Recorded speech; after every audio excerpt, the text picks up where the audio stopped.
Voilà. Donc, pour comprendre comment fait le système immunitaire pour distinguer les protéines du soi des protéines du non-soi non pathogènes et des protéines du non-soi pathogènes, comment fait-on? Il faut distinguer deux choses. Il y a deux types de mort cellulaire. Il y a l'apoptose. L'apoptose, c'est une mort cellulaire, entre guillemets, naturelle, préprogrammée.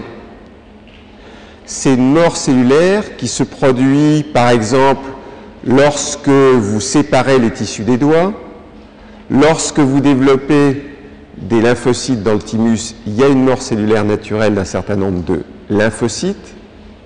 Et lorsque vous avez cette mort cellulaire préprogrammée, ce qu'on appelle l'apoptose, ça se produit sans réaction de défense immunitaire à une agression. Il n'y a pas d'inflammation, il n'y a pas de réaction du système immunitaire lorsqu'il y a cette mort cellulaire préprogrammée, naturelle. Par contre, il y a un autre type de mort cellulaire, c'est la nécrose, la mort cellulaire qui est cette fois-ci non programmée, qui est accidentelle.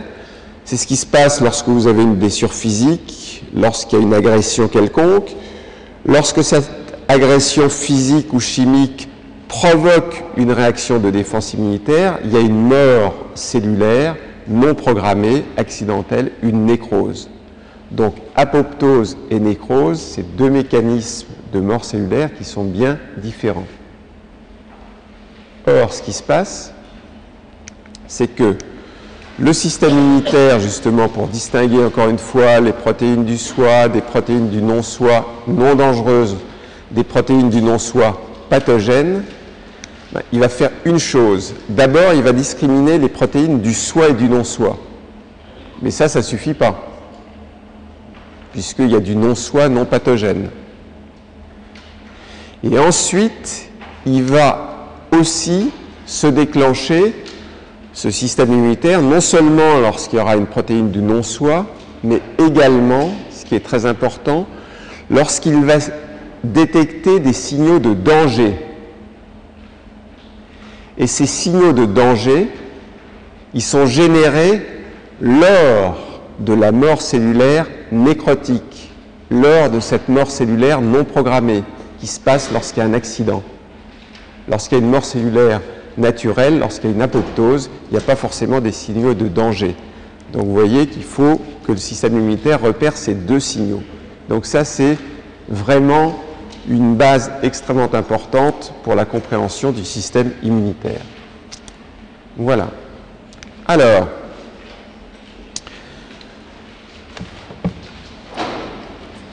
immunité innée, immunité adaptative.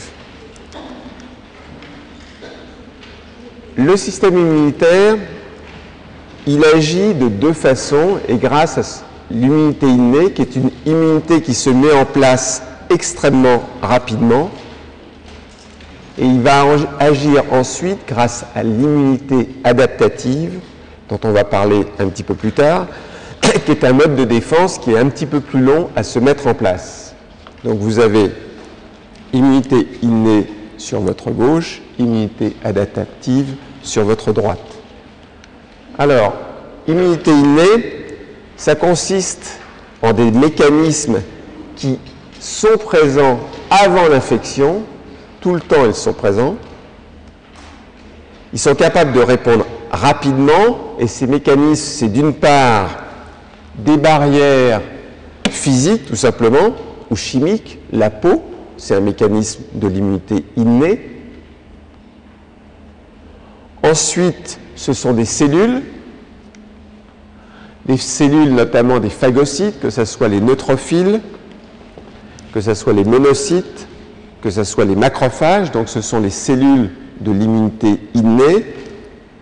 Et puis à côté de ça, il y a d'autres cellules comme les cellules NK ou des protéines du sérum qui sont des protéines du complément, qui sont donc préexistantes et qui vont avec d'autres protéines que l'on appelle des cytokines. Les cytokines, ce sont des des protéines chimiques qui permettent aux cellules du système immunitaire de se parler entre elles, eh bien, ces différentes cellules, ces différentes protéines qui préexistent vont réagir très rapidement pour vous permettre de lutter contre des organismes pathogènes. Alors, à côté de ça, il y a un mode d'immunité plus long encore à se mettre en place lorsqu'un microbe arrive, c'est l'immunité adaptative. C'est un mécanisme qui est beaucoup plus évolué. C'est un mécanisme qui est extrêmement spécifique, beaucoup plus spécifique que l'immunité innée. C'est un mécanisme qui vous permet de vous souvenir que déjà, par exemple, vous avez été attaqué par la même bactérie ou le même virus. Donc une capacité de mémoire. Et si c'est plus lent à se mettre en place, cette immunité adaptative, par contre, la réponse est beaucoup plus vigoureuse. Alors, vous voyez ici, et vous voyez que les cellules ou les molécules qui vont se mettre en place ne sont pas les mêmes que pour l'immunité innée. Ici, vous voyez des lymphocytes B, classe particulière de lymphocytes, qui vont produire des anticorps dont on va beaucoup parler. Et vous voyez ici des lymphocytes T, dont il y a plusieurs sortes. Vous voyez qu'il y a des couleurs. Il faut revenir à la charte que vous avez. Donc, lorsque c'est rose, c'est des lymphocytes T auxiliaires. Lorsque c'est violet, des lymphocytes T cytotoxiques. Donc, immunité innée et immunité adaptative. Alors, ces composants de l'immunité innée ou de l'immunité adaptative, et notamment les lymphocytes que vous venez de voir apparaître, que ce soit les lymphocytes B ou les lymphocytes T, ils répondent en fait à des microbes bien entendu, mais en fait ils répondent à ce qu'on appelle un antigène. Alors ça, première définition importante, le système immunitaire répond à un antigène. Qu'est-ce que c'est un antigène? Donc première définition importante, par définition, une molécule X est considérée comme un antigène, le voilà l'antigène, donc est considérée comme un antigène lorsque introduite dans un organisme, elle est reconnue par le système immunitaire et ou, parce que ça peut être et ou, elle induit une réponse immunitaire spécifique. Je reviens lentement. Une molécule X, donc ça peut être n'importe quoi, glucides, lipides. On va dire que c'est un antigène, et c'est par définition un antigène. Lorsque introduite dans un système, dans un organisme, elle est reconnue par le système immunitaire et où elle induit une réponse immune. Vous voyez au passage qu'il y a une petite nuance là. C'est-à-dire qu'un antigène, ça peut ne pas forcément induire une réponse immune. Ça peut être reconnu par le système immunitaire, mais ça peut, ce n'est pas nécessaire que ça induise une réponse du système immunitaire. Lorsque vous avez une tolérance à un antigène, il n'y a pas de réponse du système immunitaire. Alors, l'antigène, vous l'avez vu apparaître, donc c'est une petite partie d'un microbe en fait. L'autre chose qu'il faut noter d'emblée, c'est qu'il n'y a pas une séparation entre l'immunité innée et l'immunité adaptative. Ces deux types d'immunité agissent plutôt en synergie l'une avec l'autre. D'une part, parce que l'immunité innée va stimuler l'immunité adaptative. D'autre part, l'immunité innée et l'immunité adaptative vont utiliser un certain nombre de composants communs, dont les protéines du complément que vous avez ici. Donc, c'est une séparation qui est un petit peu artificielle. Ce qu'il faut savoir, c'est que on est tout de même des êtres censés être assez évolués. Lorsque on regarde l'évolution du système immunitaire au cours des espèces, la phylogénie du système immunitaire. Au départ, on avait tout simplement, vous avez la phylogénie ici, parmi les vertébrés, vous avez les poissons, les amphibiens, les reptiles, les oiseaux, les mammifères. Bien, au départ, les vertébrés les plus primitifs, notamment les poissons sans mâchoire, n'avaient qu'une immunité adaptative, avaient une immunité, innée. L'immunité adaptative, qui est un processus, encore une fois, plus évolué, ce n'est venu qu'avec des poissons qui ont commencé à avoir des mâchoires. Donc, poissons sans mâchoire, immunité innée, poissons avec mâchoire, beaucoup plus évolué, immunité adaptative. Alors, des poissons avec mâchoire, en voilà un. Et tout de même, cette évolution de l'immunité innée à l'immunité adaptative, c'est tout de même pas hier, puisque la divergence s'est faite il y a tout de même 400 millions d'années. Lorsqu'on s'est extasié d'avoir changé de siècle, on peut s'apercevoir qu'un siècle par rapport à des millions d'années, c'est pas grand-chose. Donc, évolution de l'immunité. Alors, on revient sur, maintenant, les différents types de réponses. Et on va parler essentiellement des différents types de réponses adaptatives. Alors,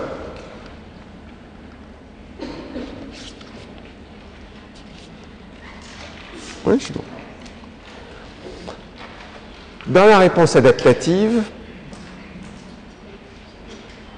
il y a d'une part ce que l'on appelle l'immunité à médiation humorale et d'autre part l'immunité à médiation cellulaire. Alors, immunité adaptative humorale.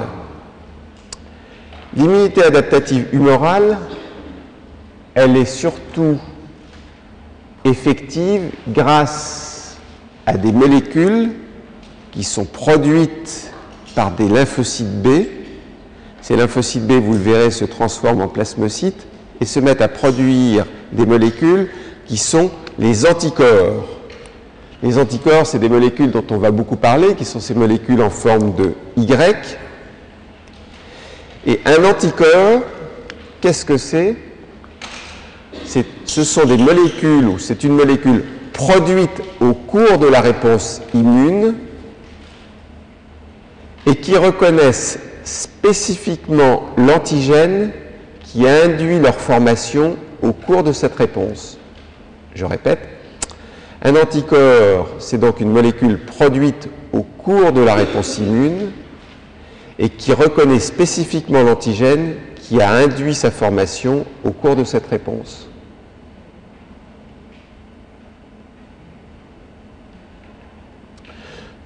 Donc les anticorps, on verra qu'ils sont là pour neutraliser justement un certain nombre d'antigènes à condition que ces antigènes soient extracellulaires.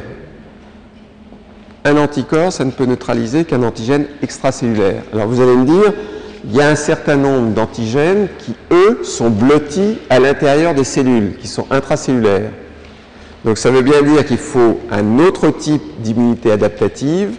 Et cette immunité, c'est l'immunité cellulaire, puisque vous avez par exemple des microbes qui sont blottis, qui ont été phagocytés à l'intérieur de cellules que l'on appelle des macrophages. Il va bien falloir qu'il y ait un moyen d'aller éliminer ces microbes intracellulaires, et ça, ce sont des cellules qui vont faire ce travail.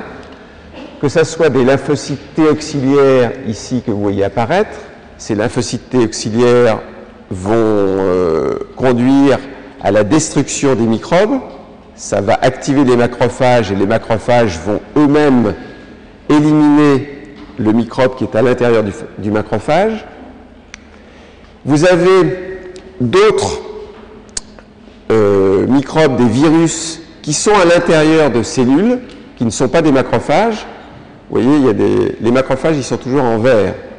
Les cellules cibles, n'importe quelle autre cellule, elles sont en orange. Là, vous avez une cellule qui est viro-infectée. Bien, cette fois-ci, c'est un autre type de lymphocytes, les lymphocytes T cytotoxiques, qui vont aller lyser cette cellule qui contient donc un virus à l'intérieur.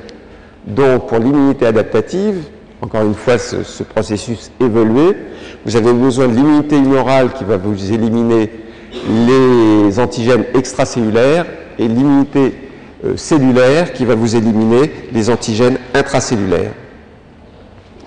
Alors, ces mécanismes d'immunité adaptative, vous pouvez le faire de façon active ou de façon passive. Qu'est-ce que ça veut dire, l'immunité active ou l'immunité passive? On va travailler chez la souris, on parle de l'immunité active, et vous voyez ici un antigène microbien que l'on injecte à une souris. La souris va devenir active, elle va en fait, vous voyez apparaître ici, elle va en fait induire une réponse immune. Il y a eu la production d'anticorps et de cellules, donc cette souris a répondu à l'antigène, il y a des anticorps, il y a des cellules. Si quelques semaines après, je réinjecte le même antigène, le même microbe, il y a ici une immunité qui s'est installée, ce qui fait que la souris va être guérie, je ne pourrai pas l'infecter avec ce microbe. Donc guérison. Par contre, à côté de ce type d'immunité active que vous faites, je dirais, tous les jours, c'est-à-dire tous les jours, vous produisez des anticorps, il y a des cellules qui se mettent en route pour lutter contre les pathogènes, il y en a certainement dans cet amphi. À côté de ça, il y a l'immunité passive. L'immunité passive, c'est que vous prenez soit des anticorps qui sont présents dans du sérum, je vais vous donner un exemple pratique tout à l'heure, soit des lymphocytes qui sont présents ou qui proviennent d'un animal qui a été, lui, déjà immunisé contre le microbe. Et cette fois-ci, la souris, elle ne fait rien. La souris, vous allez bien suivre ce qui se passe. Je répète, regardez bien, on lui injecte en fait la souris directement les anticorps ou les cellules. C'est ce que l'on fait lorsque vous faites de la sérothérapie. Si vous faites de la moto un jour ou l'autre, peut-être que vous tomberez par terre. Si vous tombez par terre, on ne sait pas trop si vous avez été immunisé contre le tétanos. Donc dans ces cas-là, dans le doute, on va faire une sérothérapie, c'est-à-dire on va vous injecter en fait du sérum antitétanique, c'est-à-dire du sérum qui contient des anticorps, tout de suite pour que vous ayez présent des anticorps. Donc c'est ce qu'on fait, comme chez la souris, on l'injecte, vous êtes passif, hein, vous venez de tomber de votre moto. Donc on vous injecte en fait des anticorps et dans ces cas-là, si effectivement vous avez été infecté, comme cette souris, si on lui injecte l'antigène microbien, la souris elle n'a rien fait, elle s'est contentée de recevoir les anticorps, mais cette fois-ci, elle sera tout de même guérie. Donc vous avez immunité active, immunité passive.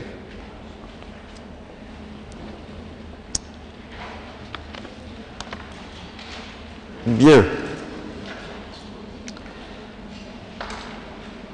Si vous regardez, immunité active, immunité passive, une, elle est spécifique et il y a une mémoire, bien entendu, que vous avez eu une première infection par l'antigène microbien.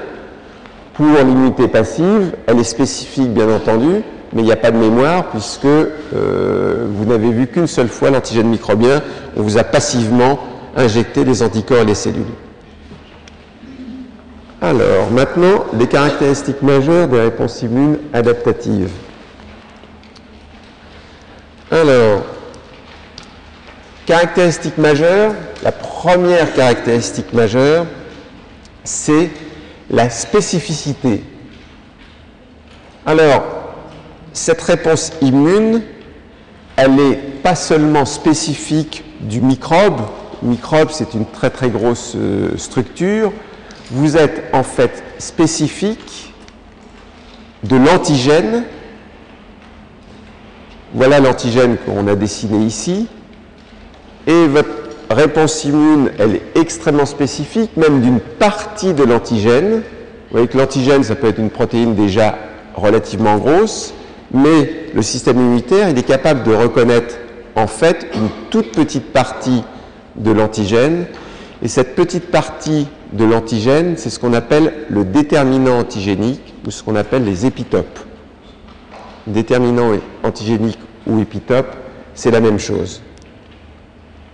Donc là, vous commencez à progresser, vous savez déjà ce qu'est un antigène, vous savez déjà que le système immunitaire, en fait, il reconnaît une petite partie de l'antigène, cette molécule qui a été capable d'induire une réponse immune ou capable d'être reconnue par le système immunitaire. Là, vous avez typiquement un antigène puisqu'elle est reconnue par un anticorps, mais l'anticorps reconnaît qu'une petite partie de l'antigène qu'on appelle l'épitope.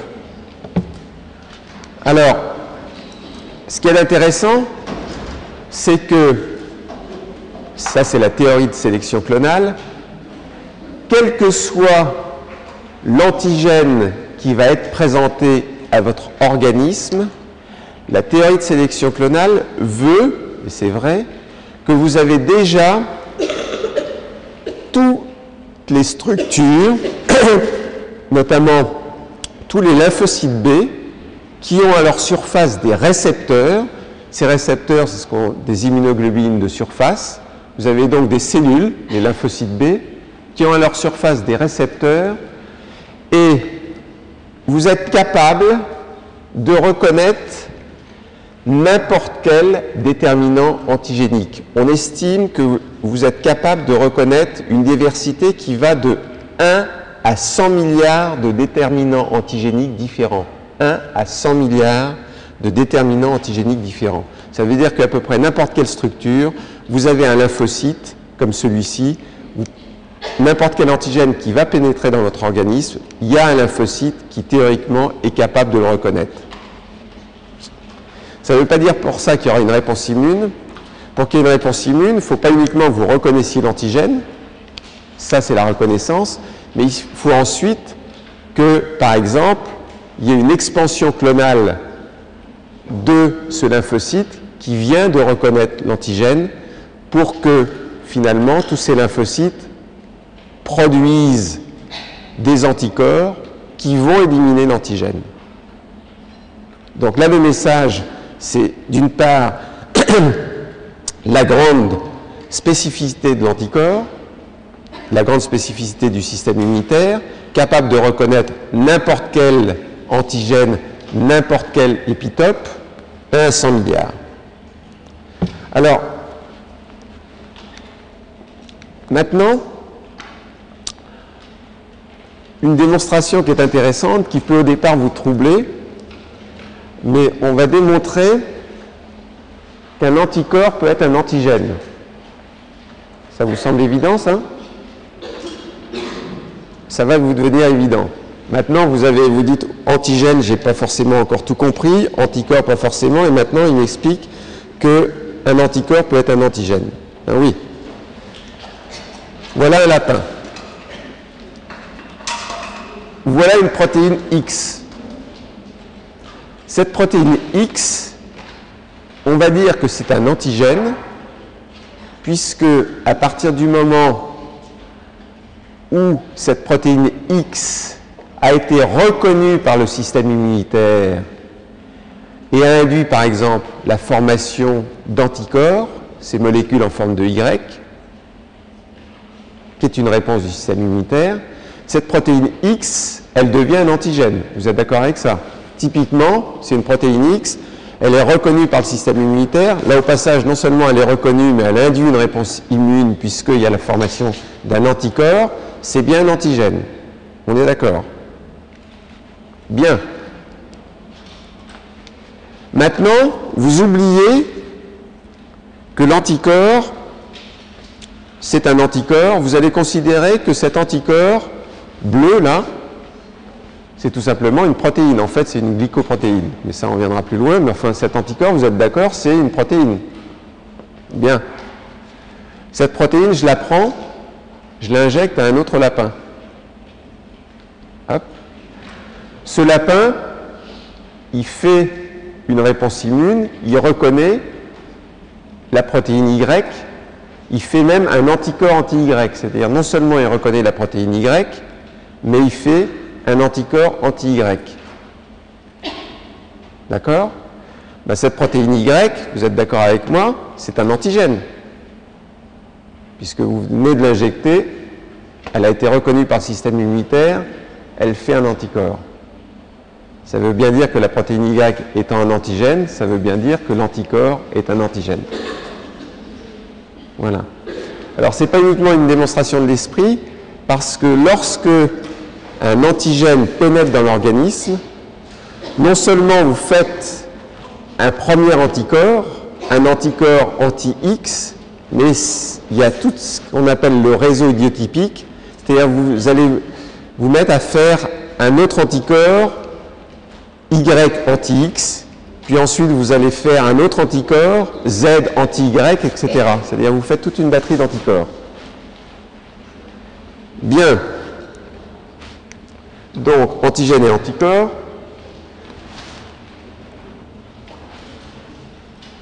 Puisque vous êtes capable de reconnaître un nombre de déterminants antigéniques considérables, ça veut dire que vous avez un répertoire lymphocytaire qui est aussi considérable que le nombre d'antigènes que vous êtes capable de répondre. Donc, le répertoire des lymphocytes, c'est-à-dire l'ensemble de lymphocytes que vous avez à votre disposition pour reconnaître des antigènes différents, ce répertoire est aussi extrêmement vaste. Donc, autre caractéristique du système immunitaire, c'est d'avoir un vaste répertoire de lymphocytes. Troisième caractéristique, c'est d'avoir une mémoire. Qu'est-ce que ça veut dire, cette mémoire? Cette mémoire, c'est que lorsque vous êtes exposé pour une première fois à un antigène que vous ne connaissez pas, il va y avoir une réponse primaire. Une réponse primaire puisque l'immunité innée se met en route, puis l'immunité adaptative, mais ça prend un certain temps.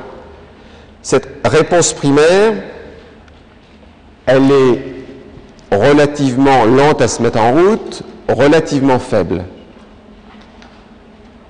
Vous la voyez apparaître ici. Vous voyez que dans votre sérum, vous allez l'apprendre, apparaissent en fait des anticorps que l'on appelle des IgM, puis ensuite des IgG.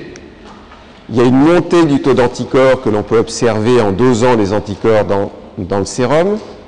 Ça, c'est lorsqu'il y a eu une stimulation antigénique primaire, lorsque vous voyez un antigène pour la première fois.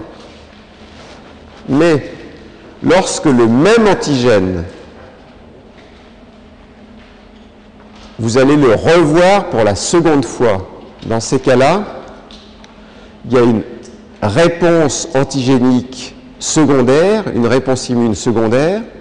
Cette fois-ci, lors de la phase secondaire de la réponse immune, d'une part, la réponse est beaucoup plus rapide, et d'autre part, cette réponse est beaucoup plus forte. Vous voyez que le taux d'IgM d'emblée, très rapidement, il augmente, le taux d'IgG aussi, les anticorps totaux, le taux de ces anticorps devient beaucoup plus important.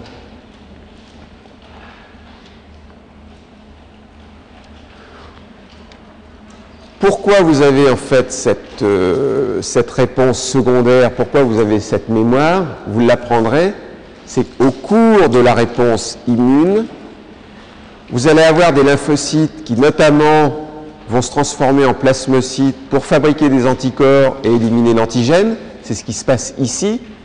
Vous avez des lymphocytes qui vont se transformer, les plasmocytes, ils ont cette tête-là. Ils produisent des anticorps qui vont vous permettre d'éliminer l'antigène, d'abord des IgM, puis ensuite des IgG. Mais au cours de cette phase primaire de la réponse immune, également, il va y avoir des populations ou des sous-populations particulières de lymphocytes qui vont se transformer en cellules mémoire. Donc ces cellules mémoire, elles vont persister elles vont aller dans la moelle osseuse en fait, elles vont veiller dans la moelle osseuse et dès qu'il y aura le même antigène qui va revenir pour la seconde fois, à ce moment-là, vous aurez déjà ces cellules mémoire qui sont prêtes à agir, qui ont déjà été formatées pour répondre à l'antigène et pour avoir une réponse extrêmement rapide. Donc, mémoire. Autre caractéristique de la réponse immune, c'est le fait qu'il y a une spécialisation de cette réponse en fonction de l'agent pathogène qui va vous agresser. C'est-à-dire la réponse immune peut être ce qu'on appelle en termes anglo-saxons customisée, comme les voitures qu'on customise, c'est-à-dire on les adapte à l'environnement et en fonction du virus, de la bactérie, la réponse immune sera tout à fait particulière. Il y a aussi une chose qui est importante, c'est qu'à un moment donné, cette réponse immune, fort heureusement, il faut qu'elle cesse. C'est-à-dire elle se met en route lorsqu'il y a un agent pathogène qui pénètre votre organisme, mais une des caractéristiques de la réponse immune, c'est qu'elle va s'auto-limiter. Et pourquoi elle va s'auto-limiter? Pas seulement, mais principalement, parce que à partir du moment où vous avez éliminé le stimulus de la réponse immune, déjà il n'y a plus de stimulus, il n'y a plus de raison que ce système immunitaire fonctionne. Une autre caractéristique de cette réponse immune, et vous les voyez résumées là sur ce tableau, c'est que cette réponse immune a en théorie peu, et non pas de réactivité contre les molécules du soi. Mais j'ai bien dit peu de réactivité et non pas de réactivité. Vous avez chez n'importe lequel d'entre nous, en fait, une réponse immune extrêmement légère contre un certain nombre d'antigènes du soi, sans que ça induise ce que l'on appelle des maladies auto-immunes. Mais il y a tout de même une petite réponse contre les antigènes du soi. Bien. Alors, cellules et organes impliqués dans la réponse immune. Alors là, il y a un certain nombre de choses que vous connaissez déjà, et puis d'autres que vous connaissez moins ou qui vont vous être présentées de façon un petit peu particulière. Alors, d'abord, on va faire un petit survol et on va regarder quelles sont les principales cellules du système immunitaire. Vous allez toutes les voir apparaître ici. Vous allez voir leur symbole d'une part et vous allez voir leur vraie figure. D'abord, toutes ces cellules du système immunitaire proviennent de cellules souches totipotentes.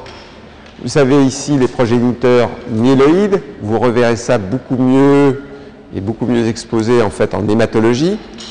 Mais à partir de ces progéniteurs myéloïdes, vous trouvez tous les acteurs de la réponse immune, les monocytes, les macrophages, les neutrophiles, éosinophiles, basophiles, mastocytes. Vous avez les progéniteurs lymphoïdes. Ne vous inquiétez pas pour les schémas, encore une fois. Hein. Tout ça, vous les aurez à midi. Je les passe sur le site à midi. À partir des progéniteurs lymphoïdes, donc, vous avez les lymphocytes et vous avez ces cellules naturellement tueuses qui sont en fait une sous-classe particulière de lymphocytes. Alors ça, ce sont des petits schémas. Voilà ici les cellules NK, à quoi ça ressemble. Comme vous avez les animations sur le site, vous pourrez faire la même chose que moi, c'est-à-dire regarder le lymphocyte qui vient d'apparaître là. Monocyte, macrophage, monocyte à gauche, macrophage à droite. Neutrophile, ici, polynucléé. Éosinophile, polynucléé. Basophile. Mastocyte, ici. Et on va rajouter une autre cellule extrêmement importante dans la réponse immune qui provient d'un progéniteur myéloïde qui sont les cellules dendritiques. ces cellules un petit peu en étoile, tout à fait particulières. Donc là, vous les avez eues toutes ensemble. Alors, on va revenir à cette première classe de cellules qui sont les lymphocytes.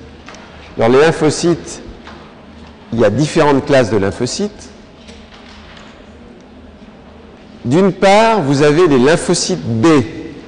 Ces lymphocytes B qui sont les cellules importantes lors de l'immunité adaptative humorale.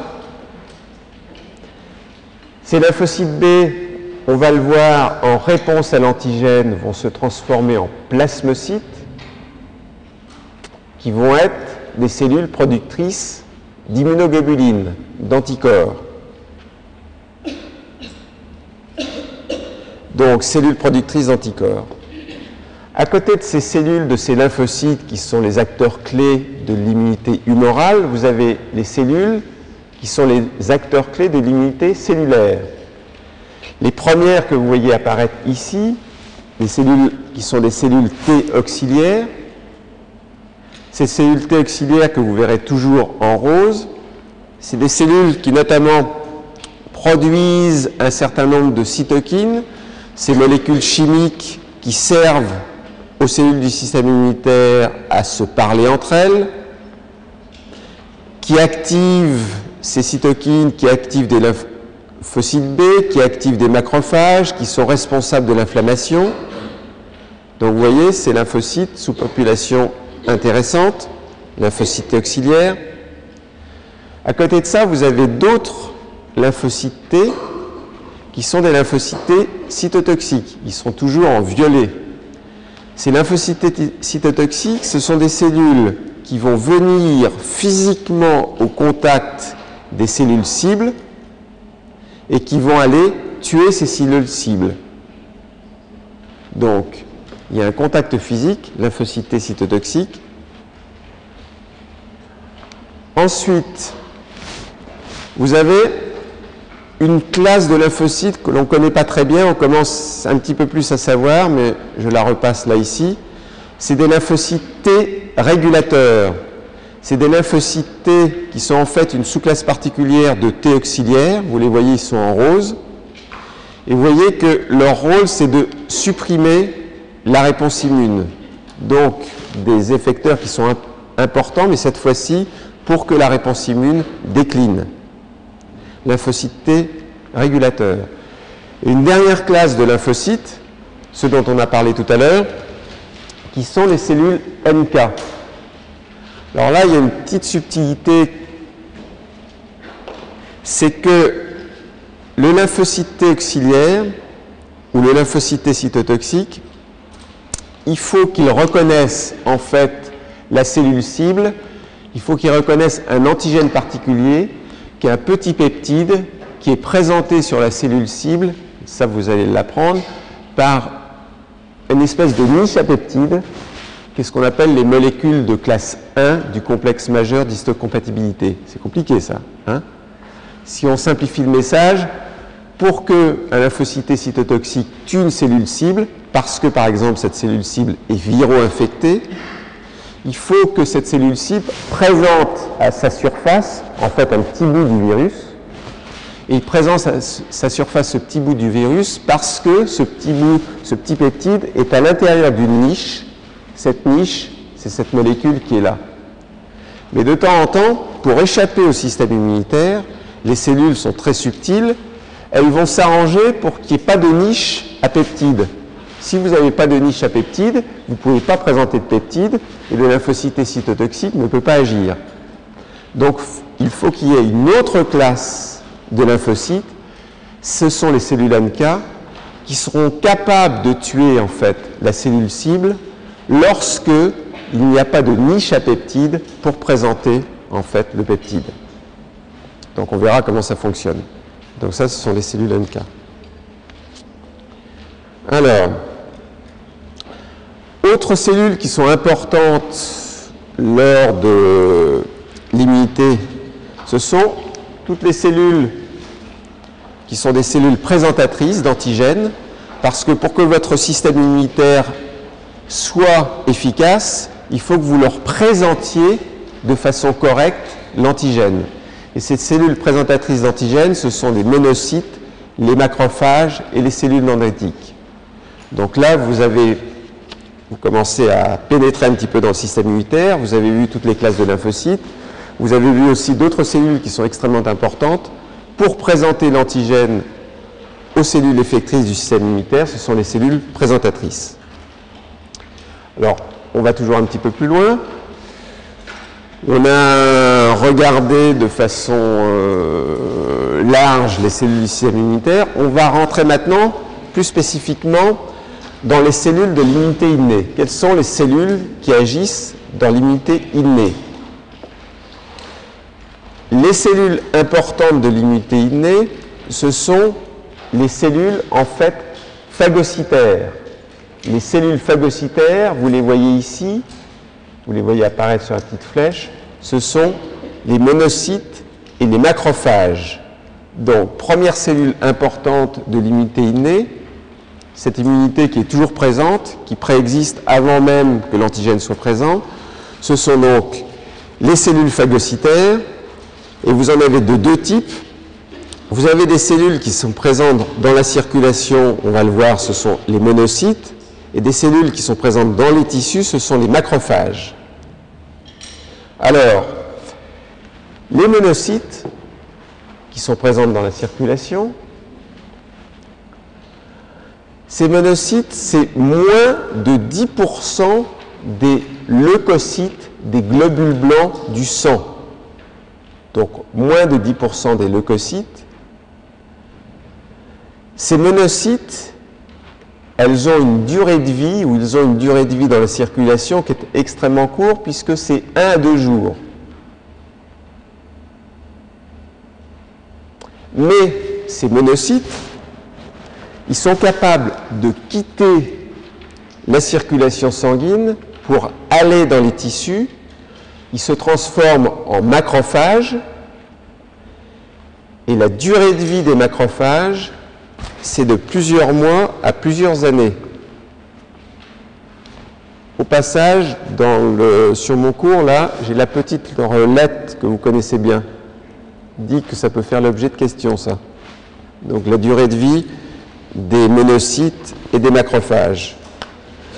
Donc, ces monocytes et ces macrophages, ça fait partie des cellules qui sont capables de vous présenter l'antigène. On l'en verra. Donc, à côté des monocytes et des macrophages, vous avez d'autres cellules que vous avez en bas. Donc, je viens de vous dire, monocytes, macrophages, ce sont des cellules capables de présenter l'antigène aux lymphocytes. Mais vous avez d'autres cellules présentatrices d'antigènes dont on reparlera un petit peu plus tard, qui sont extrêmement importantes, qui sont les cellules dendritiques. Les cellules dendritiques, on les appelle les cellules présentatrices professionnelles. En anglais, c'est antigen presenting cells, parce que leur profession, c'est de présenter l'antigène. Alors que les monocytes et macrophages, elles peuvent présenter l'antigène, mais ce sont plus des amateurs. Alors, là, on parle des cellules de l'immunité innée, on a parlé de monocytes, de macrophages. On va parler maintenant d'autres cellules qui sont les polynucléaires, les granulocytes polynucléés. Et ces granulocytes polynucléés, ils sont produits dans la moelle osseuse au rythme de 7 millions par minute. Donc vous en produisez 7 millions par minute de granulocytes polynucléés et leur durée de vie, c'est 2 à 3 jours. Alors parmi ces granulocytes polynucléés, vous avez les polynucléaires neutrophiles. Les polynucléaires neutrophiles, c'est 95% des granulocytes polynucléés. Et c'est 60 à 70% des leucocytes, des globules blancs du sang. Je vous rappelle tout à l'heure que les monocytes, c'était moins de 10% des leucocytes. Là, vous en avez, donc, les polynucléaires neutrophiles, c'est 60 à 70% des leucocytes du sang. À côté des polynucléaires neutrophiles, vous avez les éosinophiles. Ça, c'est 2 à 5% des leucocytes du sang. Vous allez le revoir beaucoup mieux en hématologie. Vous avez les basophiles, 0,2% des leucocytes.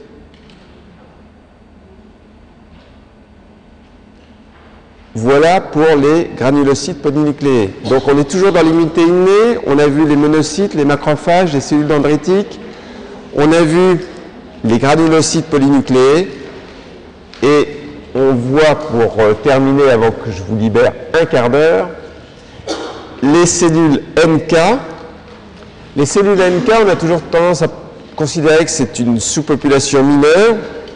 Je vous rappelle qu'elles sont impliquées dans l'élimination des cellules viro-infectées ou des cellules cancéreuses. Et c'est à peu près 10% des lymphocytes du sang. 10% des lymphocytes du sang. Et c'est 2 à 4% des leucocytes du sang.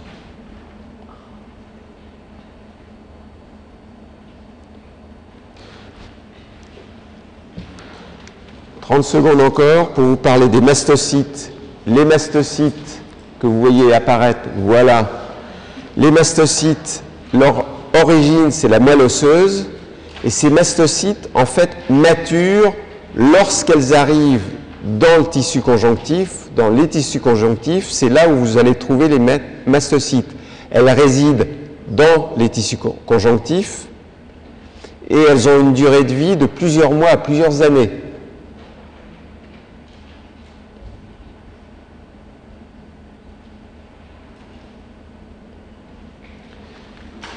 Ces cellules de l'immunité innée, elles reconnaissent les microbes grâce à des récepteurs, et ces récepteurs reconnaissent des profils moléculaires particuliers des microbes qu'on appelle les PAMs.